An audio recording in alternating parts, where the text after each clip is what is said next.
Hey guys, what's going on? This is Russ. I'm actually shooting this video for a friend of mine, Mike. This is actually his head. It's a 6505 plus head. And at practice, all was good, you know. I like to let all my amps warm up for a while before I take them off standby and start playing them, so that way I'm not putting any stress on the heads. And I did, and took it off standby and no sound whatsoever. So at this point, all I've done is taken off the power tube cover and the preamp tube cover. So one of the biggest things that I'm reading on all the forums with all these 6505 plus heads, one of them is that they're very sensitive with dust as far as any kind of like input and output. So we're talking about like the effects loops, you know, your speaker outputs, which is weird because the other guitar player in the band has the same exact head, and not only the same day that the situation with this amp happened, halfway during practice his amp started to like really fizz out. So after reading all the forums and everything, and actually watching some YouTube videos with the same situation going on, come to find out one of the two culprits is either going to be his effects loop, which if they're dirty, sometimes they won't even allow sound, period. And the other one would be the output jacks.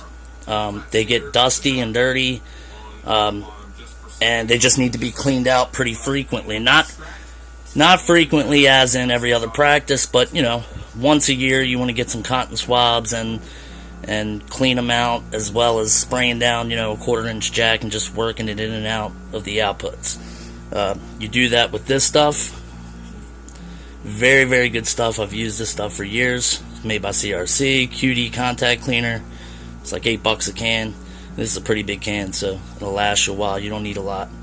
And actually, this stuff is great not only for the input and output jacks, but as far as any of the power tube and preamp tube sockets as well.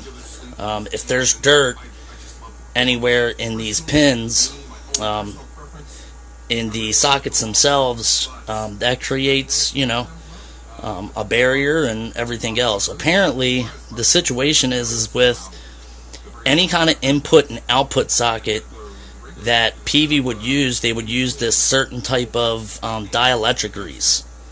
Dielectric grease is fine. However, dielectric grease does accumulate dust because it's like a petroleum product. So after a while of that stuff caking up and getting caked up around a certain, you know, pin or something like that in these output jacks, you know, and collecting dust, it creates a barrier. And they just act really funny. This is a high watt tube head, so you know, you start messing with the power of these things and they just start to freak all out. So one thing I'm going to do, not only to Mr. Mike's head here, and as well as my buddy Craig's head, but I'm going to do it to actually my 6505 plus head too. I'm just going to go through and clean out,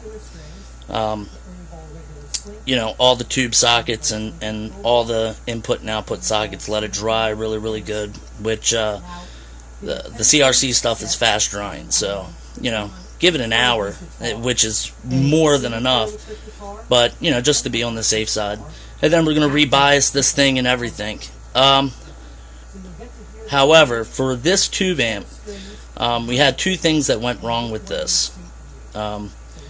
One is a bad output transformer fuse, which is actually a great thing because that means the amp is working the way it should be. The reason why the output transformer fuse blew was because of this, actually, which I'm going to show you. If you can see the top of that, see how cloudy that is? I don't know if you can see that. It actually, which right here in, I believe, you would think it'd go V1, V2, V3, 4, 5, etc.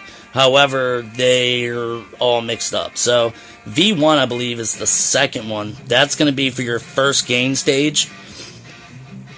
This one right here, the very first one to the far left, is very important. This one right here is what they call the phase inverter tube. And they actually suggest putting very, very good tubes in here. I use the Sovtech long plate, which is a very heavy-duty 12AX7 tube, which actually, in turn, makes the amp sound incredible because it's allowing the preamps to be driven the way that they're supposed to be. This actual tube blew out. So what I'm going to do is replace the fuse, get everything cleaned up, and I will film how it sounds when everything's put back together. See ya.